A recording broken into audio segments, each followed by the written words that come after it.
All right, Facebook, I'm back again. Just waiting for my boy Mike to get on. Really excited to talk with my good friend Michael of Mike Carolina Sauce. So, as he logs on, as people start getting up in here. All right, I think here he comes. All right. All right, we good Can you now. hear me now?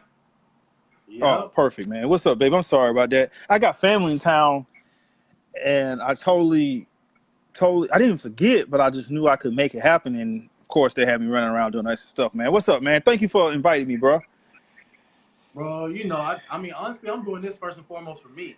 I just want to continue with you and talk to you, man. I haven't seen you in so I long, know, bro. man. I know, man. Honestly, dude, I just miss you, man. I was like, obviously we got everything going on and stuff we're gonna talk about, but I was like, man, I just want to have a conversation with you. You know what I'm saying? Right, So right. And I'm I'm glad excited. we will make it happen. I'm glad, and then probably none of your mess ups would have happened if Michelle would have been the one I went to. It's all crazy. Hey, Michelle. For Hey, Michelle. real, We love you and miss you. for real, for real, man. Honestly, I can't wait to we. I get to just DJ with you. You just get to cook. We get to create the whole vibe. Speak on that because some people don't know what's your vision with food, music. When people come to one of your pop ups, like what do you envision? What's your whole vision behind your food and what you do? Well, I think what we realized as a company was that people were very gun shy of us because no one really knew of us. And then when they hear Carolina Mike Sauce Company, they initially think just barbecue. And what we were trying to do was, and what we are trying to do is we wanted to incorporate the music. So when we was able to incorporate the music, that gave people the opportunity to understand what it was like to experience the Southern experience. And I mean in such a way to where the music and the food complemented each other, But with everything that's going on now, our direction has changed just a tad bit because it's so right now. I don't.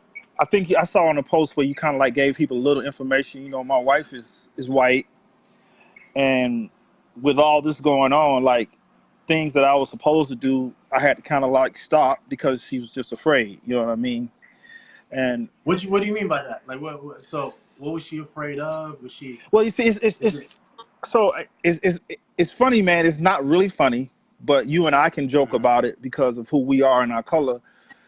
But the running joke for the brothers that's on Square and know what time it is, for a long time, a lot of us, the reason why a lot of us moved out west and live in predominantly white neighborhoods is because a lot of white people at the time didn't even know we existed, and we could make moves and do special things and wouldn't get any slack for it. You know what I mean?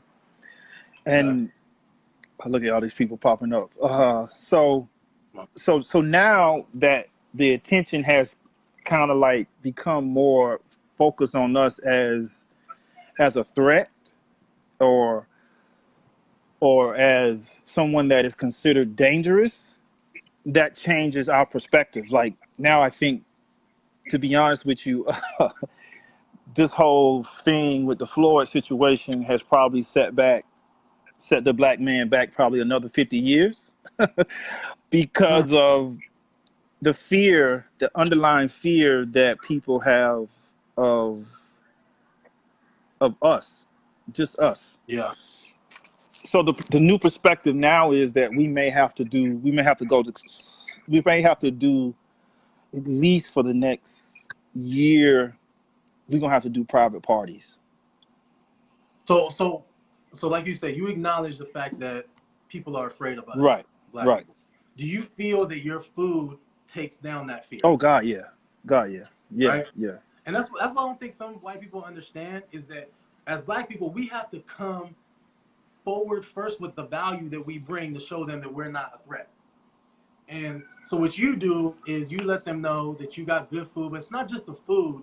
Then when you get them with the food, then you have conversation with them, and then you bring them in. So tell me about your subconscious tactic, or maybe it's thought out that you do with your food to bring down that fear with people that people have of us.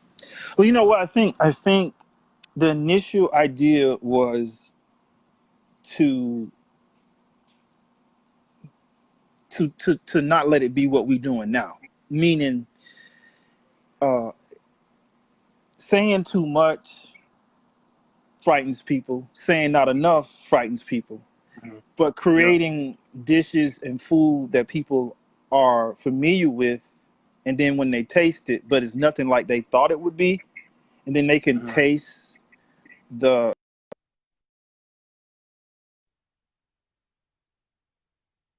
passion in it. They can. I'm delayed. Oh no, you're good, Okay. bro. I got you. All right. Yeah. So they. So it's like it's. So you have to. We have. You have to give them that extra. Hold on, I'm getting a lot of feedback. Hold up. Let's see something. No, but I hear you though. Giving them so Okay. coming at them, Okay. yeah. You were just saying about your food with the passion. They can taste the passion in it. Like, how synonymous is your food with who you are as a person? Like, is that the same approach you take with them as a person? Like, hey, give me a chance. Here's this plate, and then do you feel like as the food is breaking them down, you also break them down for what Black people are as a threat to them? Like, are you doing it both simultaneously at the same time? Do you give that much thought to it, or it just is just what you've been doing for so long? It just comes out naturally. So basically what we do. Basically what we do is I do what my grandma did Mm-hmm. and my aunts. When you with your grandma and your aunt,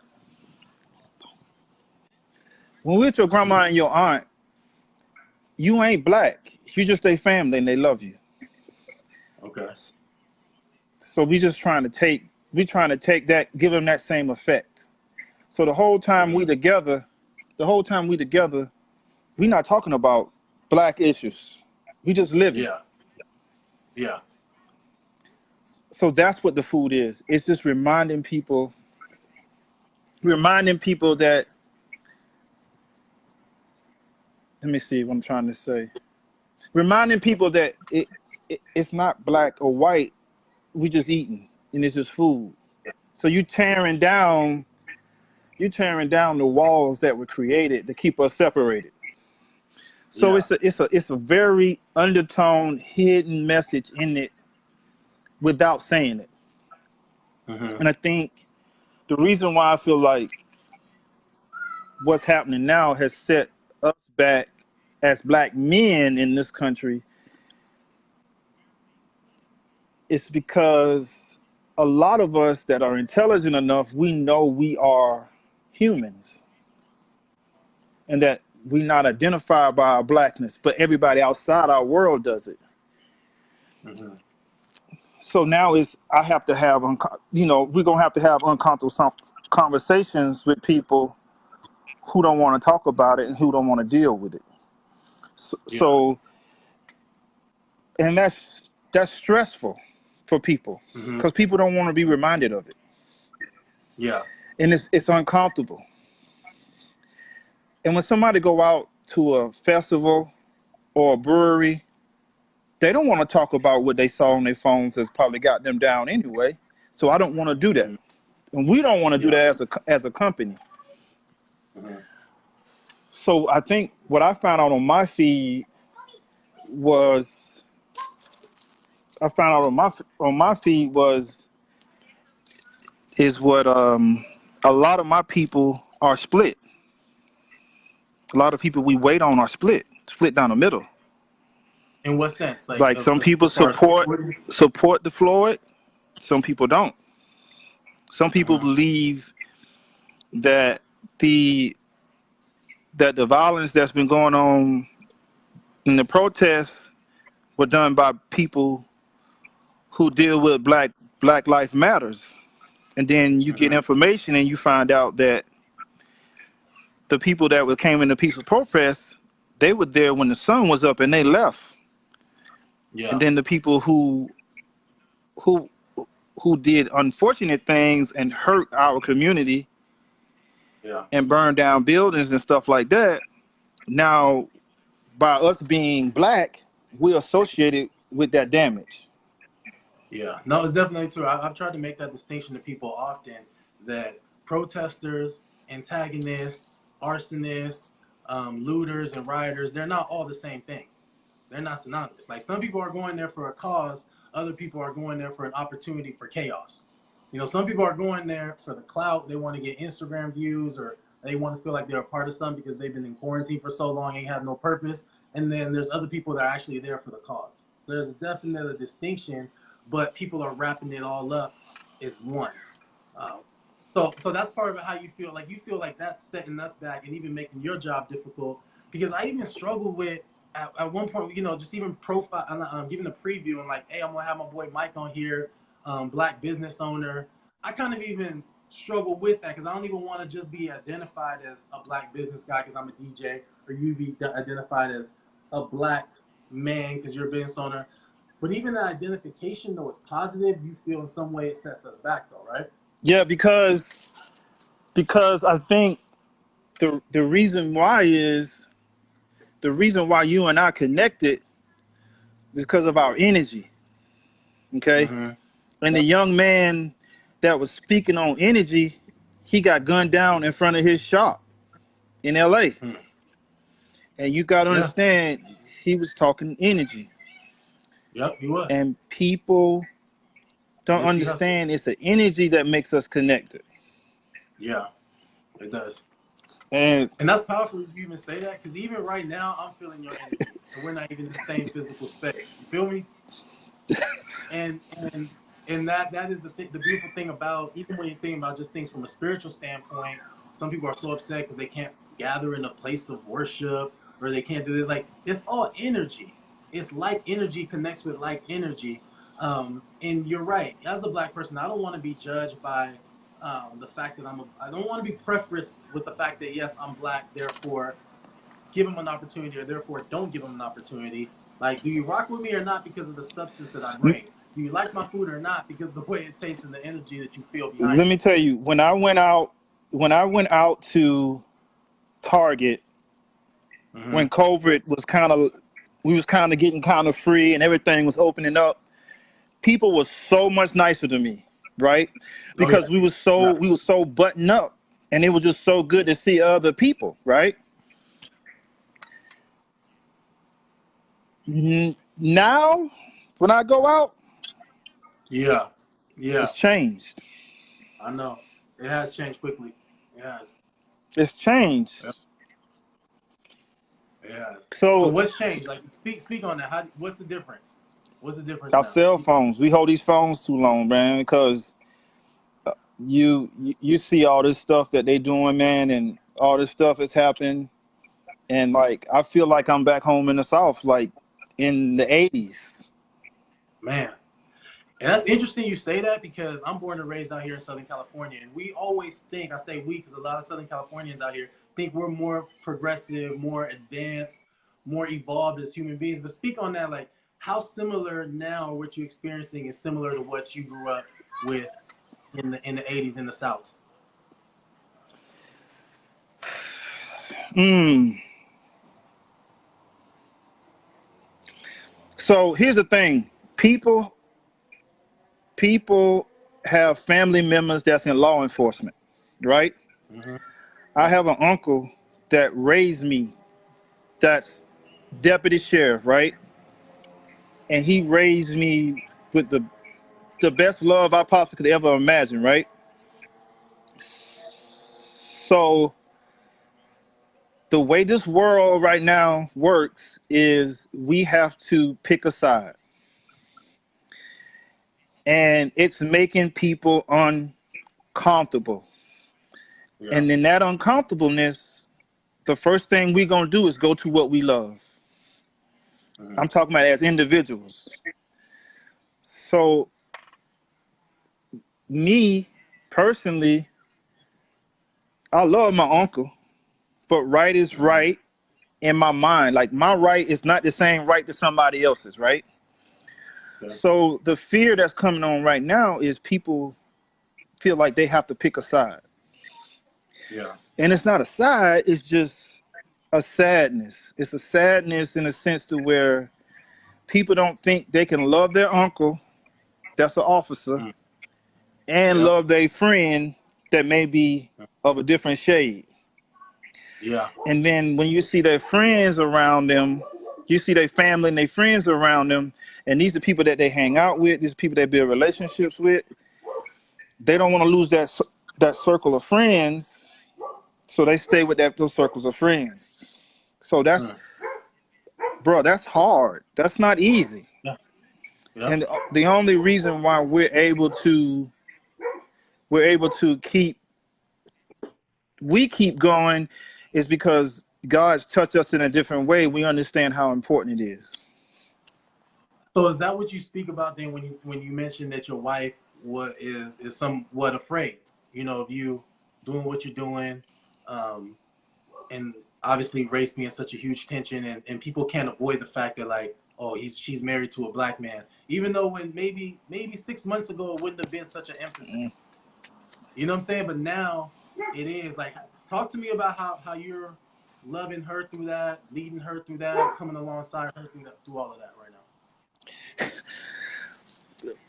now. Mm. I think initially what we're doing now is I'm real sympathetic to her Okay. because I understand how important it is to keep that gap, to bridge that gap. So whatever she wants, I'm just being supportive to keep her calm. Got it. So right What now, does that mean? You doing I really, pedicures? You doing manicures? What you doing? well, I'm just really, before that, man, I was real stubborn. Like I just wanted to go out and work and provide, Yeah. but now I have to provide a different way that makes her comfortable Okay. because she doesn't understand this sadness and understand with people with different points of view, right? Yeah. So since I understand how to navigate it, I'll make the adjustment to make it comfortable for her Yeah. because I got to live with Mhm. For sure. Yep. her. I think that's what some people don't understand is that even though racial tensions are being brought to light now, I'm just like, man, I've lived in this our whole entire life, so it's waters that we're used to. It's like my family's from Panama, and I'm like, it's humid out there. You just arrived to Panama, you're like, man, it's humid. I'm like, we know it's humid. You know what I'm saying? Or going to Alaska, and they're like, oh, it's so cold. And Alaska knows it's cold, and you just work within whatever weather, whatever atmosphere you're naturally already in. So we're used to this. But you're bringing your wife now to help her understand, like, this is new to you, so I'm coming alongside you with compassion. I think that's dope, man. Definitely commend you on that. Well, I think too, it's helping me too is how to address somebody that don't think, that feels like I'm not worth anything. So I can have a Mm, conversation with somebody that despises me and listen to them. yeah. And I think that just comes from my upbringing, you know, because Bro, do you know what you just said?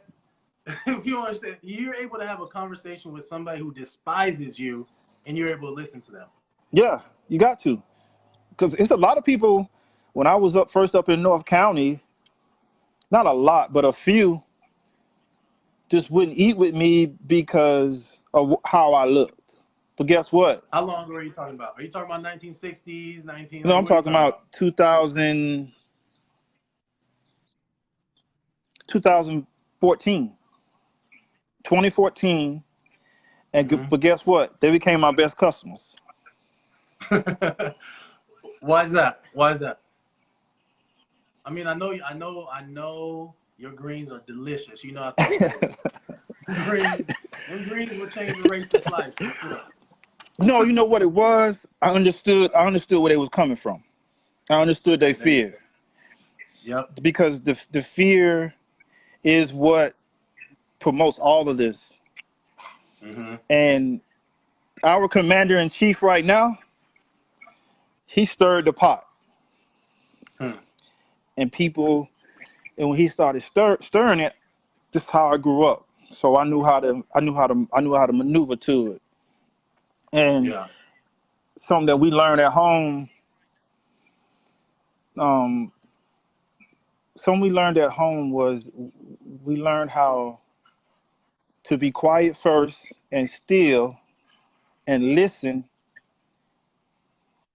And when you let somebody get their pain out and get their fear out, then you can talk to them.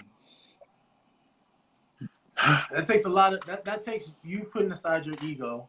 That takes you putting aside even your feelings at the moment.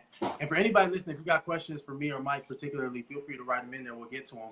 But it takes a lot of maturity, Mike. Like, how do you put aside your pain, your ego, and put secondary to somebody else's fears and their expressions and what they're feeling at the moment? How have you matured enough, or how have you gotten to the point where you're able to do that? Put your feelings aside to empathize with somebody else's feelings. Well, I think what it is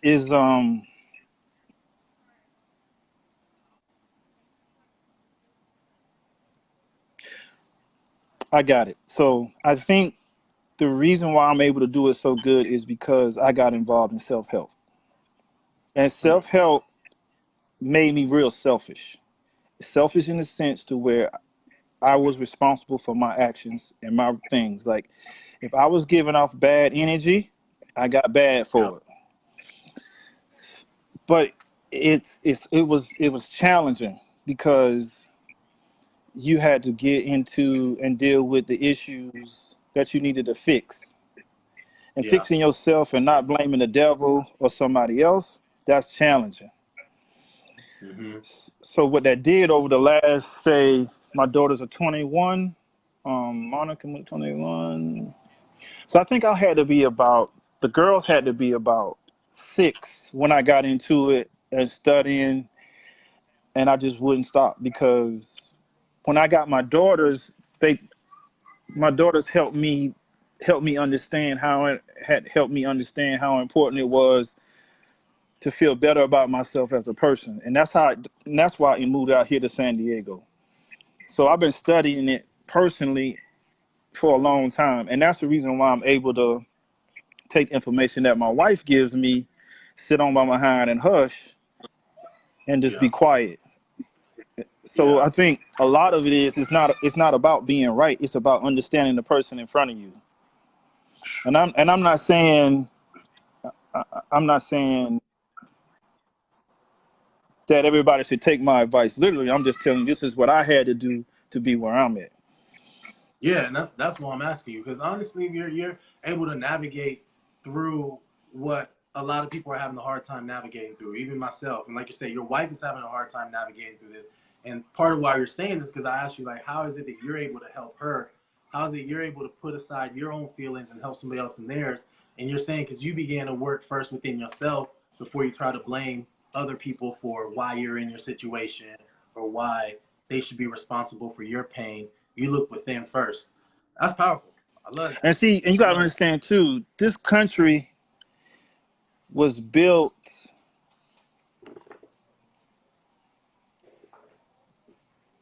Everybody that was came to this country wasn't loved. Okay, Mm. so the people that thrive in this country, my son. What's up, boy? um, so this everybody that came here wasn't loved. Yeah. So you have to understand the people that thrive, they they were loved by this country. Mm. So the abuse that we get as black men is because you have to remember the initial image and how we were brought here wasn't with warmth. So I think officers feel like they have to do what they do to us because how we were brought here. Mm. Our abuse started from day one. So the way we're being treated and will continue to be treated because we've never been loved by the our taskmasters. Yeah. They love our women, Mm-hmm. they love the women, and they love our children to a certain point. Okay. So you have to go back to the history of the original how we were treated when we first got here. Mm-hmm. And I don't think that's so much pain and anguish balled up into that. I don't even know how you can't fix that. Yeah. We just gotta hope that our children can teach us how to fix our wounds as black men. Because Yeah. my children taught me. That's yeah. You said that you were talking about that earlier with your daughters. They taught And you. my son is teaching me a whole nother level of it. So it's See, Mike, what you're talking about so different from typically what we understand parenting. Many times in the way I was raised, the way I was my parents parented me was I know what's better for you, march down to these orders, bounce to this drum. You know what I'm saying? Like ask no questions, just follow as I'm told. I mean, even literally to this day, my parents still try to parent me by dictatorship or by telling me what to do. Literally to this afternoon a couple hours ago. But you're telling me that your kids have taught you so much. It almost seems backwards, but why is it that they have that ability um, to teach us so much? Is it just because they're pure creatures, or like what is it? What is it about kids that we can learn from? Because it's actually interesting. Even Jesus said, like he said, the kingdom of heaven is to children. You know what I'm saying? So it's interesting that you said that. well, see, I think what happens with me is when I got into self help, Mm-hmm. what God did for me, He took me back and reminded me why I did it, and I did it to be a better human for my children, right? Mm. And and when I did that, my daughters would check me. Daddy, you were mean. You fussed at me too hard. You yelled at me. I know you love me, but you don't have to talk to me that way. And my daughter was like 4 when she told me that. And I was like, you're right. I can do better. And then that's when our relationship changed. And then that's when Wow. God kept teaching me through them. And it was funny, a lot of the self-help stuff I was studying at the time, it was telling me to be a child. It was Yep. encouraging me to be a child. Because when you're a Yeah. child, Mm-hmm. you open up. You don't put Yeah. limits on yourself. You understand me? Mm-hmm. You have Yep. to understand something. And for people who don't want to leave their religion or their faith and to leave their Bible, God told me I had to leave the Bible because I was no earthly good. I was so Mm. lost in the scriptures and the parables and the stories, I wasn't even relatable to my fellow man. So that's the reason Yeah. why God teach me through my kids. Even my adopted Mm. daughters teach me, and they not even my Yeah. blood. Yeah. So And it's I definitely want to get to that. But I mean, it is interesting. There's so many lessons we can learn from kids. I think of the fact that like kids actually have the courage to express what it is that they want. You know, they have this courage to really even express who they are, what they do want, what they don't want. And a lot of times we can learn from them because they literally have the courage to express themselves openly. Like you said, at 4 years old, and she had the courage enough to be like, Dad, that was wrong. That's how. but you understand, I gave her the green light to do that because one day when my spirit was calm, God made me go back and apologize for my behavior. Mm. And then that's when I went and told her that. And to this day, she is the diva of the family. She keeps everybody in check. But God Yeah, taught me how to bring that out in her. yeah, And she still does it. She still keeps me in check. yeah. But props to you though to recognize her role even as a child in the huge family structure that you got going on. You know what I'm saying? You got enough humility to be like, you know what? God put this little girl in my family to keep us all in check. Is she there right now to check the other ones? Yeah, she ain't nobody messing with Zane. He's in a mood, so Yeah. No, he's that's having all good. fun. But you mentioned you got two daughters, Mm-hmm. right? That are white, Mm-hmm. and I know a few white couples married, Mm-hmm. and they've adopted black kids.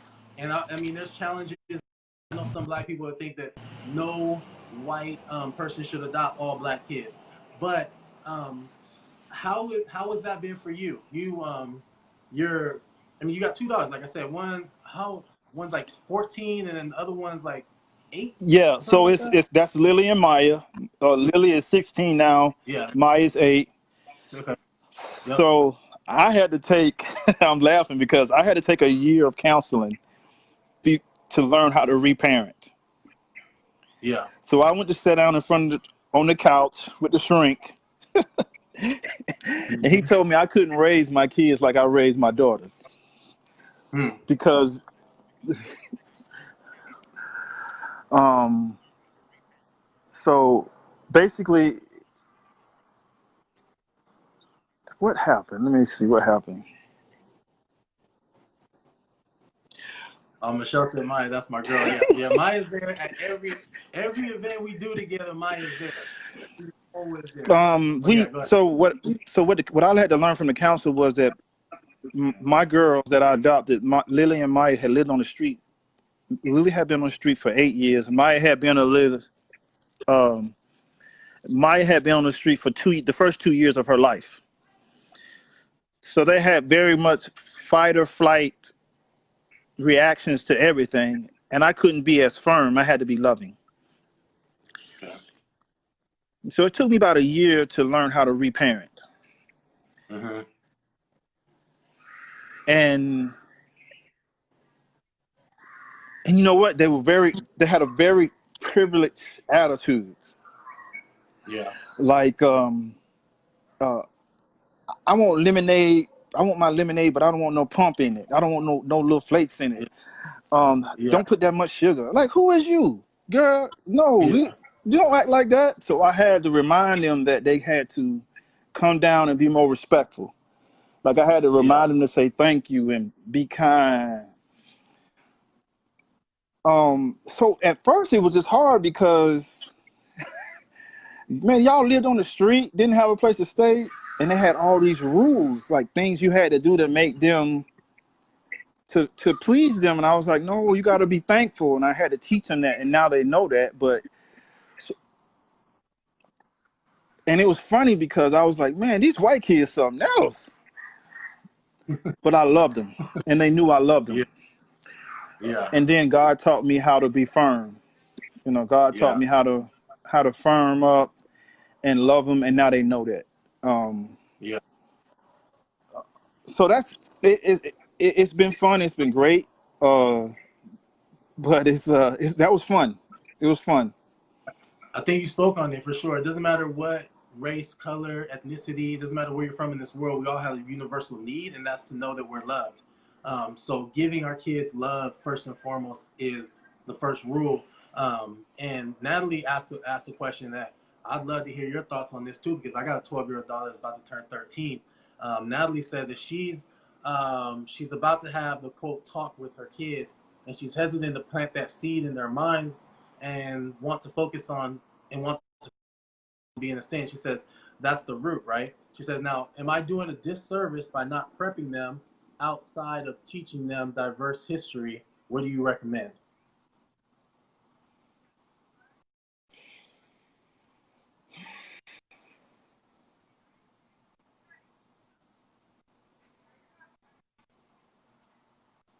Hold on, it's fading out. Let me get back over here.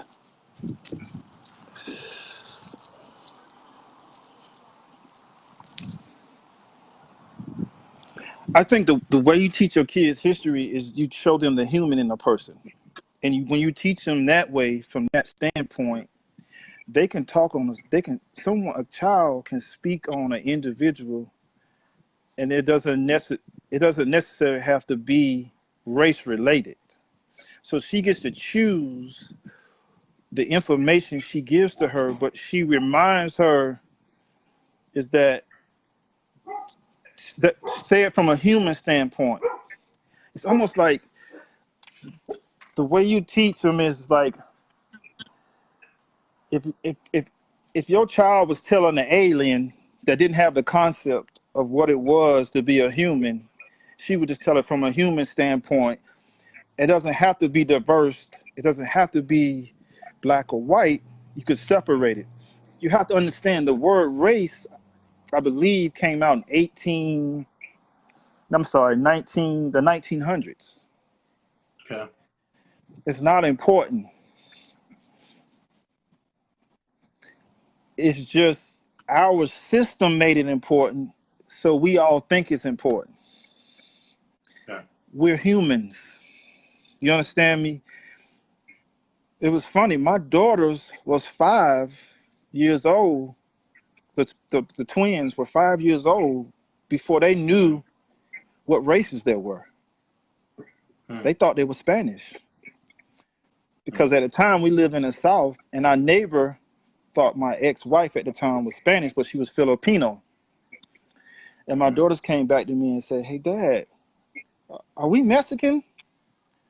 And I went, "Oh man, I didn't even tell y'all what race y'all were. I had forgot." uh, yeah. And then that's when God put the light on for me. It's not important. Mm. Wow. So I That's think big. the way we fix this is with our kids. Hmm. We have to remind them that we're human. Yeah. We have to remind them that we're human. So what she has to do is tell them from a human, look at your child as a human being. Mm. That's it. I love this the way that you simplified it. Is that the reason why you and your wife are able to make it work? Obviously, I'm putting the emphasis on it right now that she's white, that you're black, but you guys have been able to make it work because you don't make that differentiation. Like you're just looking at each other as two human beings. Is that really that simple? It is. It is. And in a cult, in a family like ours, it has to be that way because it's some we got some family members that's Republican and they love Trump, Mm-hmm. but we love them. Mm-hmm. They haven't checked on us since this, and that's made my Yeah. wife real upset. Yeah. But I told my wife secretly in my mind, I pray for them because they Yeah. love me. Yeah. So you Yeah. continue to love. That's how you fix it. Yeah. That's a great point. And like a lot of people don't understand that I put a post out recently and somebody was saying that I need to define racism as whites against blacks. And I try to tell them that I know even within my own family, blacks that are racist against whites and against other Hispanics and other Latinos. I had an uncle, my ex-wife was white. But I had an uncle who told me that if you marry her, I won't go to your wedding. He literally told me that. But again, like I don't necessarily I see the color, but it's not something that I judge and makes me think less of or more than. I literally just see the person for who they are. But there are people even within our own family that don't. And but next thing you know, he did show up to the wedding though, because I think, like you said, he loves me. He loves me as a person for sure. And Yeah. then real quick, my mom Mm-hmm. is African American, Mm-hmm. and my mom hasn't come to visit us out here on the West Coast at all. We've been out here for 9 years. Mm-hmm. You know what I mean? So it's just that's how I know God's so involved in my life because my mom and I, it was just me and her for a long time, for the first 13 years of my life. Yeah.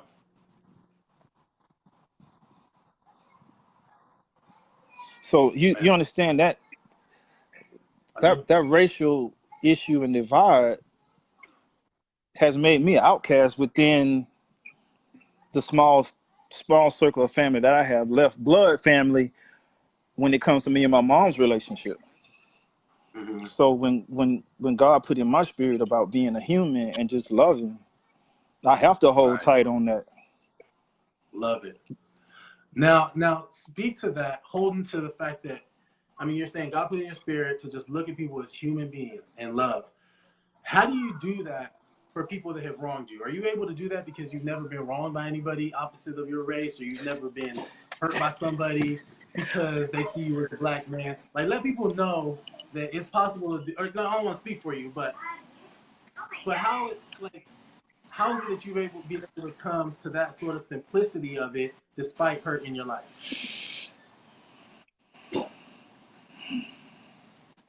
And the reason why I say that, I know this person particularly who did not, he grew up hating black people because his mother was raped by black people. Mm-hmm. You know, so because of that experience, he says, I don't like black people. They're evil, they're the devil. And everything that a black person did that supported them being evil in his mind, he was like, yep, that's true. It's because they're black.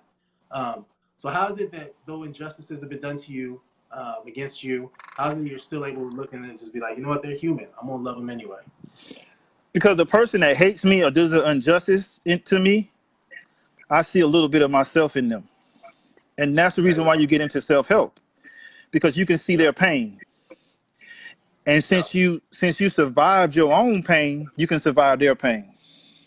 Yeah. So now, granted, you know, if I were to die and get beaten, someone like a cop killed me or somebody did something to hurt me and I were to die, don't riot. Don't riot. Mm-hmm. Stay at home and stay quiet. And you'll get the truth. So like, I hope nothing happens to me, but I'm just telling you, you got this video to tell people.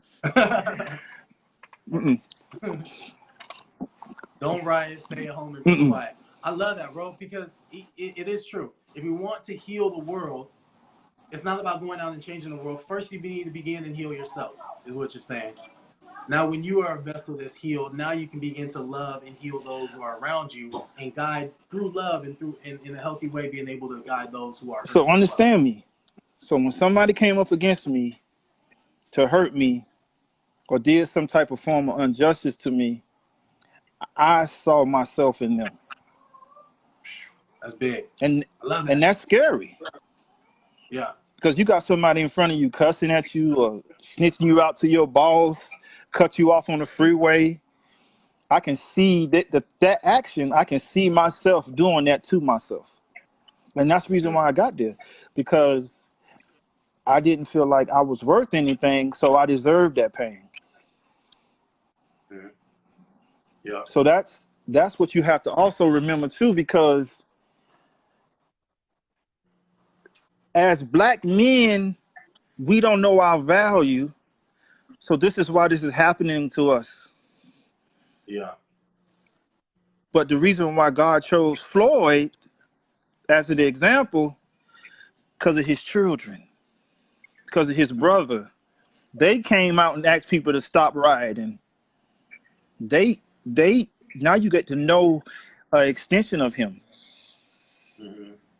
So what we need to do and try our best to do is remind one another how valuable we are. We have to remind ourselves how valuable we are. So some people might say, I don't know my value because the system has ripped the value that I have of myself, because the system doesn't value me. This world doesn't value me. How do you come to a place where you learn your value or know your worth when everything around you has basically told you you're worthless?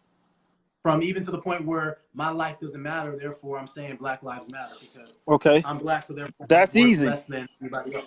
That's easy. Since you said system, you have to look at the person who's speaking to you and the person that you value. That means you need to not value the system. This system wasn't for us, and it's not for us.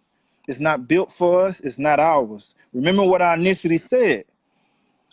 When we came over, we had tree trunks around our throat, and probably about a good 8 feet in front of us, the small part of tree trunk was at our ankle. And we were naked and had crap all on us. This is not our system. That's the reason why I tell people I don't chase money, because it's not my money. It's not my system. I didn't have a choice. Yeah. They give you your social security card right when you scream. You get your number. And then when you get old enough to sign it, you sign it, then you make the deal. This country ain't for us. This country is for business people. We're not business people. We're humans. We're passionate. That's why we're so vulnerable. That's why they keep attacking us, because we're trying to confine to a system that wasn't built for us. Am I telling you not to Man, do nothing? No. I'm just telling you, you have to understand, stop getting your power and your energy from a system that was not created for us. that's powerful. I love it. I love it, bro. That is so solid. And see, So with all that, like, do you see? Are you somebody that aspires for universal change, systematic change, or are you kind of like, this system isn't for me, or I understand I'm in this system, so therefore I'm not going to change the system, and I'm just going to change myself within the system, or kind of how do you navigate that then? I'm not I'm not a part of the system. I just comply to a certain degree and stay respectful, and I teach my kids on how to change it. And I tell them to change it in their own way and time. And and I give them the choice. I give them the choice in how they want to change it. Um, the first thing, I mean, to be honest with you, I don't play chess. I don't play video games. Right now, I ask God when I have my son is to love my son. I don't set no goals. He don't got to play no sports. All he got to do is wake up. And I'm going to love him. I'm going to love all my kids the best I can. So the only thing I do is just love, love, love, love. So this system isn't our system. And for the people that's out there trying to change it so it can confide to us, that's their choice. See, that's the beauty of it. If they feel like they can change it, you don't hate them because they want to. I'm just telling you how we get through it, how I'm teaching all Yeah, my kids to get to it. Because I can't yeah, teach my kids separation and a division, because we'll never be a family unit like I envision and I know we can be. So I think the first thing you have to do, what's up, Ty? The first thing you have to do is you have to get away from the system. You have to keep mhm, you have to create your own power within your family. yeah, So that's what I do, man. I tell people, man, when they say they want to follow the system, you got to get away from the system. And unfortunately, yeah, in our country, some of the black leaders believe in the system. yeah, Like, so look, we can get $1 billion tomorrow. But if you don't love who you are, it makes no difference. mhm. It's just, yeah. I think it goes. I think what you're saying also speaks to how powerful it is to have black men in the lives of our children. Um, what you're guiding your children. I mean, you being present or not present is gonna drastically impact your kids. I watched a video today of a kid who is biracial. His mom's white, dad's black, but he chooses to identify. I mean, I heard him say "fuck niggas" and all kinds of stuff. I don't like black people. He says, I identify myself as a white man. Um, with your kids, again, I know you try not to teach race, um, but they are biracial, so they're going to be defined by their race. So, I mean, do you teach them? Do you let them know that they're black, or do you, at the end of the day, because of the system that you said you're not part of, will still continue to view them as a black person? Um, So this is easy. Check this out. So with my kids, and it this is weird. With my kids, they love hard because I love hard. I don't have to teach them that. And now my adopted daughters are the same way. Okay.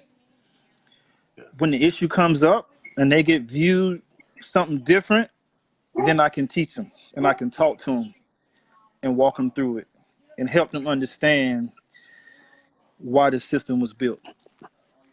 And Mhm. and when you do that, it's easy because you Yeah. want the hard conversations to come up because they come to me.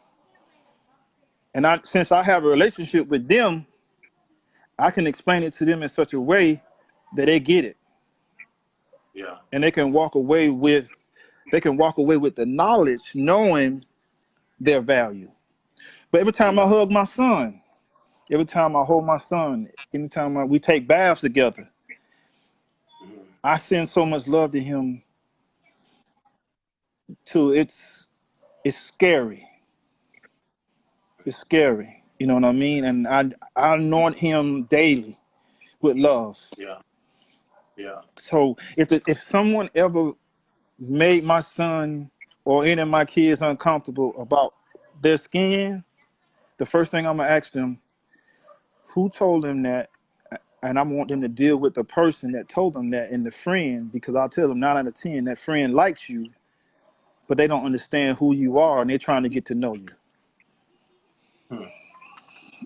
So much that I'm taking from this. Like again, I think the power that black men have um, in molding and shaping their kids' life is invaluable. I mean, it's hard to even put a value on it. It's huge. Another thing is I hear you with what you're saying, and I hear a lot of trust in your kids. Like you trust that if you love your kids, you trust that they are going to be okay. Where does your trust in your kids, being so young, so unlearned, where does that come from? Oh, my grandma, my aunts. Mm-hmm. When I was growing up, they trusted me. They taught me trust with their love, unconsciously. They didn't talk a lot. You know, I taste their love in their food when they fed me, Yeah. and that's the reason why right now I'm having a hard time with people when they eat a certain way, like vegetarians, and it's important. Let me say this: it's important. How they Mm-hmm. eat in their diets are important, but when you don't get to eat and you don't have food, so it's hard for me. I'm trying to understand this whole culture out here so I can create the right kind of food so I can feed everybody. You're right. But Yeah. I'm from such a poverty state to where I remember eating full meals when I was in the 80s, probably 80 to 81. Full meals. I had 2 full meals a week, and the rest of the week I snacked. Wow. And it's a lot of people in this country and our kids that's not eating, right? So it was through food that I learned trust in my grandma, my aunt, my mom, my father, my stepfather, when they did eat, when they did fix me something to eat, I felt that's where my values came. That's where I felt that value, and that's the reason why I think God has me cooking now. Yeah. Now your food is powerful. I think going back to energy, like we talked about when we first started, is you're infusing so much love in your food. And as I'm hearing you, people are hearing you for the first time. I know how you get down. The way you parent, you're infusing so much love. I seen you cook. I'm rocking with the music, and people like you are pouring nothing but love into your food. Energy is everything, man, and it comes across in your food absolutely. Um, one of the last questions I wanted to ask you is speaking of your food, and if I want that energy in edible form, how can I get some of your food? Are you serving it right now? Well, what What we're what are doing we doing now with is, like I talked to my partner today. I think what we're gonna do is we just gonna make, like, if somebody wants a special plate at a certain time, if they call us at ahead enough time, we'll do individual orders and do drop it? Okay. offs. Because right now, the wife is not gonna let me go into the front of no breweries or no festivals. Yeah. So I got to respect that. So if we do something, we'll sound a post, and I just gotta wait, man. I just gotta wait to where people at my house can feel like when I leave, I'm gonna come back. Yeah. So I gotta. So if somebody DM us on Facebook and Instagram, send a message that you want a personal plate, and we'll do it. We'll do that. but you have to be in the San Diego County area. Let me say that I can't come everywhere. We're only in San Diego right now. Yeah. No, Mike's food is amazing. I mean, it tastes amazing, but like I said, it really does. I know it's not soul food, but it does something for our soul, bro. You just gonna have to accept that. You gonna have to accept it. um, so yeah, Carolina Mike sauce. You can find that on Instagram. You can find that on Facebook. I think I have it tagged even in this video. But yeah, man, you're amazing, bro. And it's no surprise to me that your food is amazing. Anything you touch is amazing. You could be out here making toilet paper and that thing will wipe and make. I mean, you're an amazing dude, bro. And I love it. That's why I needed this conversation. I miss you, man. Likewise, man. I do. I miss you too, man. Because we, I think we're gonna be okay though. Because now people want to hear what we got to say. You know what I mean? And now people listening, and that's the only way we can make a change. And I'm not saying I'm a you know, non-violent type of person. I'm just telling you, I find my truth in peace when it's quiet. You know what I'm saying? And it just I think it's important. Oh, we go ahead. good. Go ahead. I think people really want to understand why we treat it this way, and you have to take them back to the history. And Mm-hmm. you got to go back. You got to go back to slavery and how we came over, man. We didn't come over here with open arms and Yeah. love. People came over. We came over here in chains, and we didn't have no value. I Yeah. remember when I started studying slavery history back home. Um, you could mortgage a mule and mortgage a black man at the same time. That's something to think about. That's what we from. And people say, man, we from kings and queens, woo doo woo woo. Back on that continent we were, but when we crossed the ocean, we don't these people don't value us. And I'm not saying it can't change. I'm just saying that the history of this country, they have never loved us. Yeah. If you're not playing sports or entertaining a group of people, you have no value. Making them Right. money. Yeah. Because I have Yeah. friends that went to school at the University of South Carolina, at the Vic schools, Clemson University. Mm-hmm. Everybody didn't play football. And the cats that Yeah. didn't play football, they're African American, they got treated different. Mm-hmm. There's something to think about. You know, Experiencing my. that's what we have to talk about that first before we can go on. But I think, and if you don't have kids, I tell people, if you don't have children to help you, let your animals teach you. Because America love their animals. When I mean their animals, they dogs, they cats, they pets. Mm-hmm. Let your pet teach you how to love. Because a pet Wow. loves its owner unconditionally. Yeah. And if you can build a good relationship with your pet, if you don't have Mm-hmm. kids, then you'll treat people different. Yeah. 'Cause so I'm saying it's so much. God in the universe has given us as human beings so much stuff around us daily to love each other, but you have to make the choice to love each other. And that's the key. Yeah. That's the key. Yeah.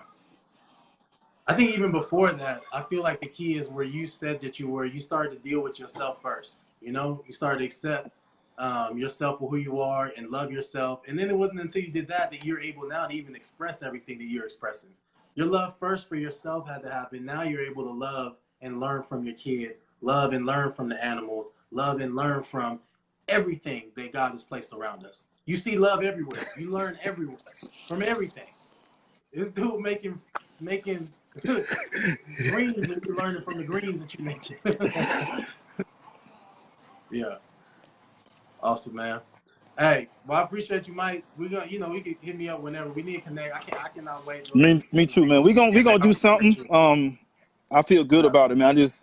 Right now I gotta make sure I keep everybody happy at the house. So you know what I'm man. saying? Let me know But how I can help too. Anything yeah, you already know, man. I'll rock a party, man, for just you and your son in his diapers or whatever, man. Let me know. I'm doing private parties. I don't post them all on Instagram and all that, but I'm doing private parties right now too. So perfect, yeah. man. I love you, man. Thank you for inviting me. Love you too, Thank bro. you. All All right, right. bro. Yep. Yep.